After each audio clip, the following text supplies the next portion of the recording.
O nosso assunto de hoje é com respeito ao véu. Já se discutiram muito, já se escreveram muitas coisas, mas eu gostaria também hoje de comunicar com você de uma forma diferente para você procurar despertar em você o interesse de entender melhor estes assuntos, ou esse assunto.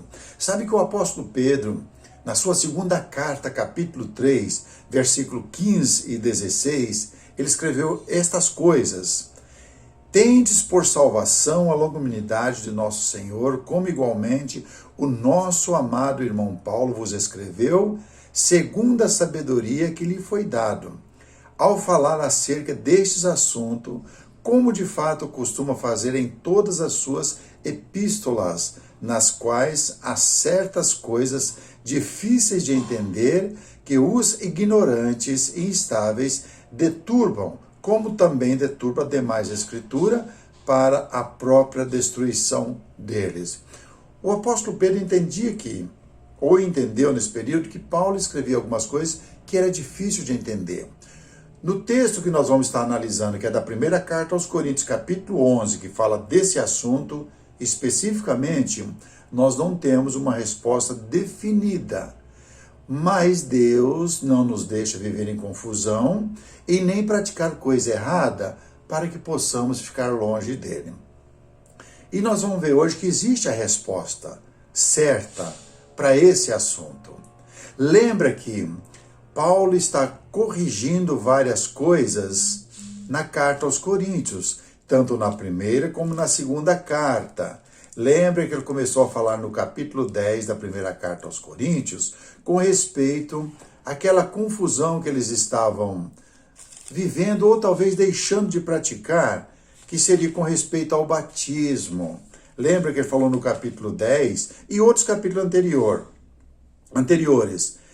Ele disse que eles tiveram ou foram batizados, seus antepassados, com o Mar Vermelho, na travessia do Mar Vermelho. Ele diz bem assim: ora, irmãos, não quero que ignoreis que os nossos pais estiveram todos sobre a nuvem e todos passaram pelo mar, tendo sido todos batizados assim, na nuvem como no mar, com respeito a Moisés. Então está dizendo, olha, Deus os lavou seus pecados ao atravessar o Mar Vermelho. Pedro também falou isso mais tarde, que a arca é uma forma de batismo que Deus fez, passar do mundo antigo para o novo mundo, com respeito ao batismo, a saber, 8 pessoas, que foram Noé, seus 3 filhos, esposa e as 3 noras, né? Mas o nosso assunto, ele continuou falando, chega no capítulo 11, o que ele faz no primeiro versículo? Ele disse, sede meus imitadores, como também eu sou de Cristo. Então Paulo procurou imitar a Cristo da forma certinha que Jesus havia ordenado para que a igreja pudesse praticar e ter uma fé sadia e pura baseado no que ele revelou. Alguns assuntos nós temos ele bem definido na Bíblia, né? E isso é fato. Nós podemos observar que ele fala ainda no capítulo 11, né? O nosso assunto está do 2 ao 16, mas ele fala aí no capítulo 11 com respeito à ceia. Ele fala, olha, do mesmo jeito que eu recebi do Senhor, eu vos entreguei. Então ele fala que o Senhor na noite que foi traído, tendo tomado um pão, né, pão sem fermento, e ele comeu, por semelhante modo, tomou um cálice, que é o suco da videira, bebeu e deu aos discípulos. Então ele mostra direitinho, falou, vocês devem fazer isso de uma ordem decente, sabendo o que estão fazendo, lembrando do corpo. E, segundo ponto, nós podemos ver com respeito à ceia, definiu isso em Atos capítulo 20, no versículo 7. Estando nós reunidos no primeiro dia da semana, com o fim de partir o pão. Aí fala que Paulo prolongou o discurso até meia-noite, aí no outro dia, que seria a segunda-feira, ele partiu para a sua viagem. Também tem algumas coisas definidas com respeito ao dinheiro que nós usamos, né, para as necessidades da igreja, seja para sustento de irmãos necessitados, como também sustento de evangelista ou de pastores na igreja, cuja igreja vai estar definindo o que deve ser feito, né? Ele já definiu isso na primeira carta também, capítulo 16 de Coríntios, Já está definido ali no texto, que é no primeiro dia da semana que nós devemos levar as nossas dádivas para depositar, para que seja usado na medida que há necessidade, né? Mas e com respeito ao véu, que ele disse aqui no capítulo 11, a partir do versículo 2 ao versículo 16, né? Capítulo 11, do 2 a 16. Na igreja, as mulheres devem usar o véu ou não devem usar? Essa é a pergunta, esse é o questionamento que ainda muita gente tem dúvida. E alguns acabam partindo para um lado que não tem importância e vai embora sem freio. Outros para outras direções, né? São radicais e tem que usar o véu, né? Então é nesse sentido que nós queremos conversar hoje a esse respeito. Nós podemos observar que na primeira carta aos Coríntios, capítulo 11, não ficou definido mesmo. É um assunto difícil. Mas primeiro, vamos lembrar que aqui foi estabelecida uma base. Ele diz que Cristo é o cabeça do homem, o homem é o cabeça da mulher e que Deus é o cabeça de Cristo. Já foi estabelecido, não muda isso. Ele não disse aqui que o homem tem mais valor do que a mulher ou que a mulher tem mais valor do que o homem.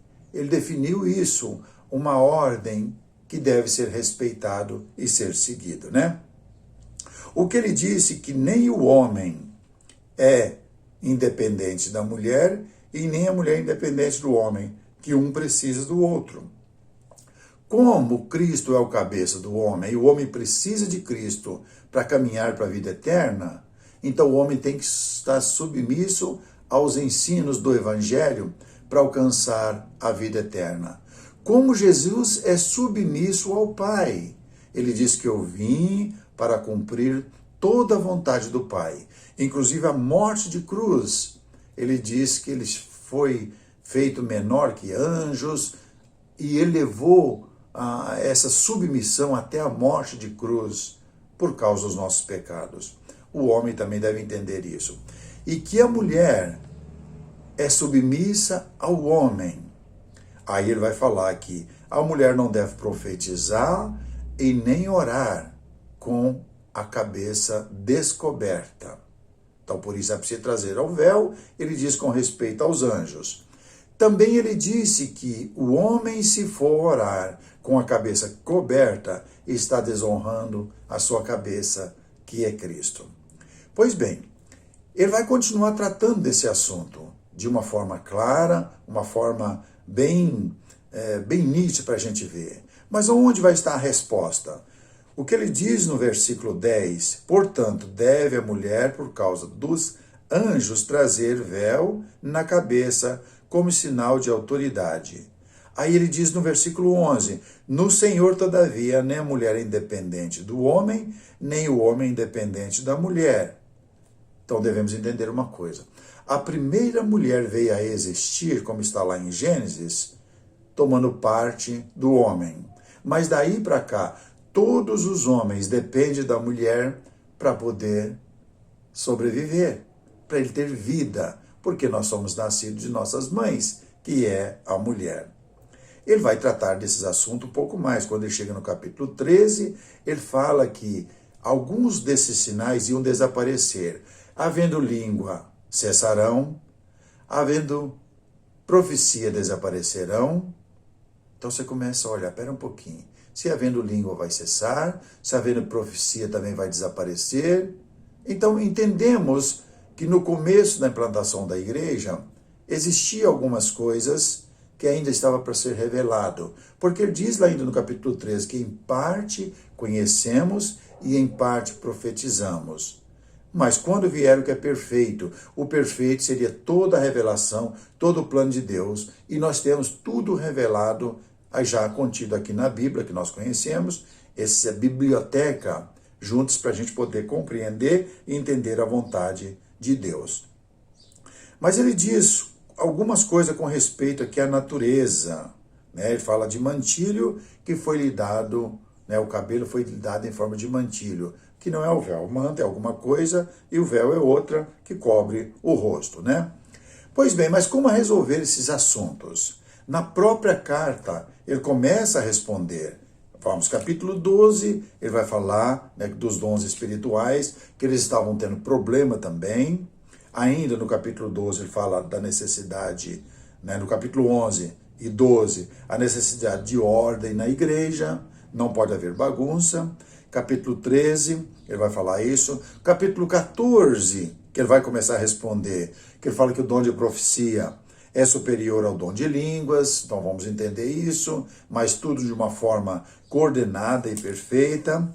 Os dons à face da, né, que a igreja está reunindo perante os irmãos e perante pessoas que vai estar visitando.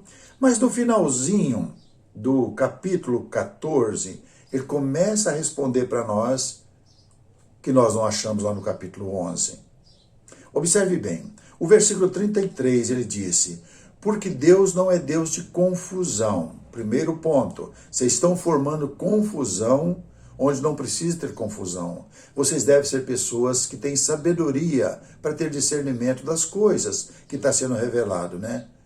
Deus não é de confusão, como, né, em todas as igrejas dos santos, ele é um Deus de paz. Versículo 34 do capítulo 14, conserve-se as mulheres caladas nas igrejas, porque não lhes é permitido, né, falar, mas estejam submissas, como também a lei o determina. Se, porém, querem aprender alguma coisa, interroguem em casa o seu próprio marido, porque para a mulher é vergonhoso falar na igreja. Falar, orar, profetizar. Aí você fala, mas existe profetiza? Encontramos no livro de Atos, 4 profetiza. Então, podemos que seriam as filhas, né, de um dos que for escolhido, né, daqueles 7 para servir as mesas, em Atos capítulo 6. Né? Então, nós podemos observar que tinha profetisa. Como Deus estava usando, não sabemos. Mas como ele já falou no capítulo 13, que havendo profecia vai desaparecer, então entendemos que agora a mulher vai permanecer calada. Se Deus usou ou não usou, isso é com Deus para estar fazendo depois o que deve ser feito, e aí foi feito, isso num período muito curto. Pois bem, bom, mas nas reuniões da igreja, então a mulher vai permanecer calada, não precisa usar o véu, mas nós nos resumimos as reuniões só em adoração na igreja. Existem outras reuniões, existe culto no lar, onde nós oramos, existe estudo da Bíblia com famílias que nós oramos, existe almoço, jantar, um lanche que nós agradecemos a Deus. E qual o papel da mulher nestas reuniões? Qual o papel da mulher? As 4 profetisas que eu falei, as 4 filhas de Filipe, né? Filipe que desceu para Samaria pregando e houve muita conversão ao Senhor. Então, qual deve ser o papel nas reuniões fora da igreja? Parte já achamos a resposta. Deve permanecer calada, não deve dirigir ou ter autoridade de homens para estar dirigindo coisas de púlpito. A mulher vai orar em silêncio e vai falar o amém. Né? Então esse é o ponto. Então esse é o modelo que foi deixado para a igreja de Deus, a igreja dos santos, né? A segunda parte encontramos na primeira carta de Timóteo, capítulo 2, para responder essa outra parte com respeito ao papel da mulher perante reuniões fora da igreja. Olha o que ele diz na primeira carta de Timóteo, capítulo 2, no versículo 8. E esse aqui, o apóstolo fez claramente escrevendo, Timóteo está em Éfeso, na igreja de Éfeso, ajudando aqueles irmãos a não ultrapassar os limites que Deus deu, né?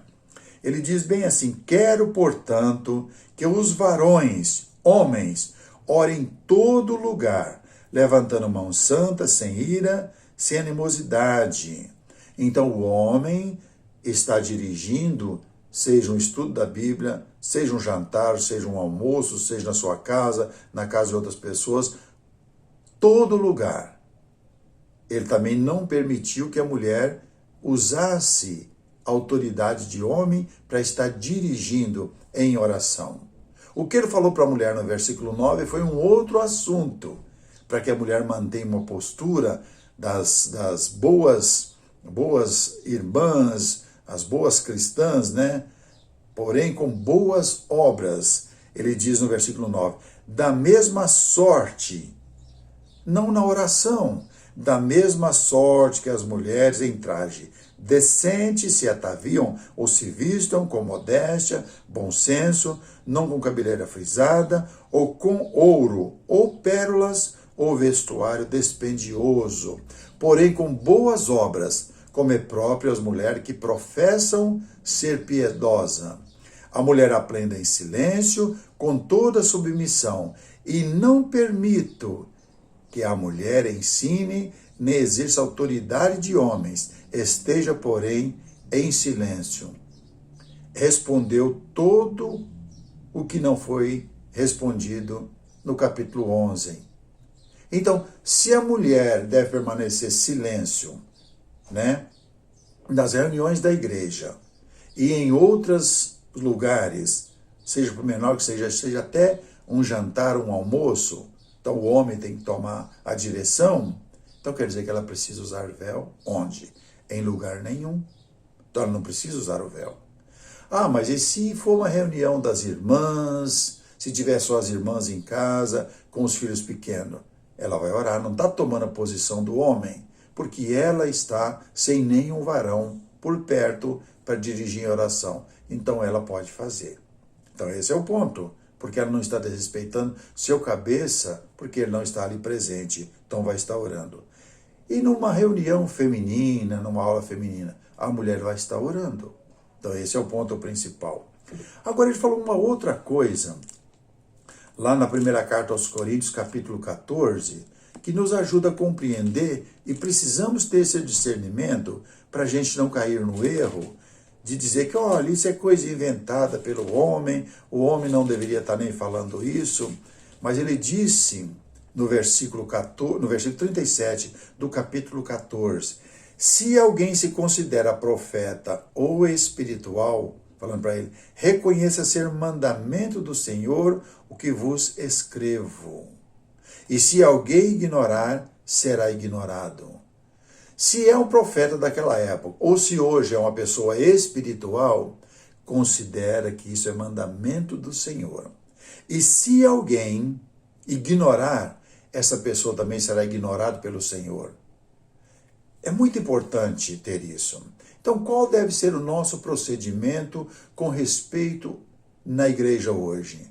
Manter o padrão das igrejas, porque Deus não é Deus de confusão e Deus de paz. Então as mulheres devem permanecer caladas, não tomar a direção onde o homem deve estar praticando o trabalho.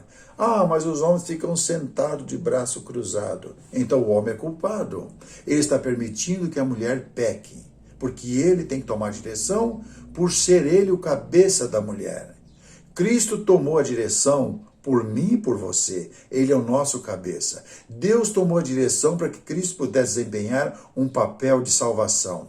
Cristo tomou a direção por mim e por você. E nós devemos ter a direção pelas mulheres. E não deixar elas cair em contradição e pecar. Se eu ignorar esse fato e dizer que em minha casa minha mulher pode estar orando, que não tem problema nenhum, eu estou permitindo que ela peque. Então, se eu ignorar os ensinos do Senhor, eu também sou ignorado por Ele. Isso é muito triste. Deus não olhar para mim nem para você. Vamos ter bastante cuidado nas nossas decisões. Vamos tomar decisões com sabedoria e saber que a Bíblia nos dá as respostas. A Bíblia não deixa ninguém sem resposta. Que Deus nos abençoe. Se você já é uma pessoa inscrita em nossa página, continue sendo um mensageiro do Senhor.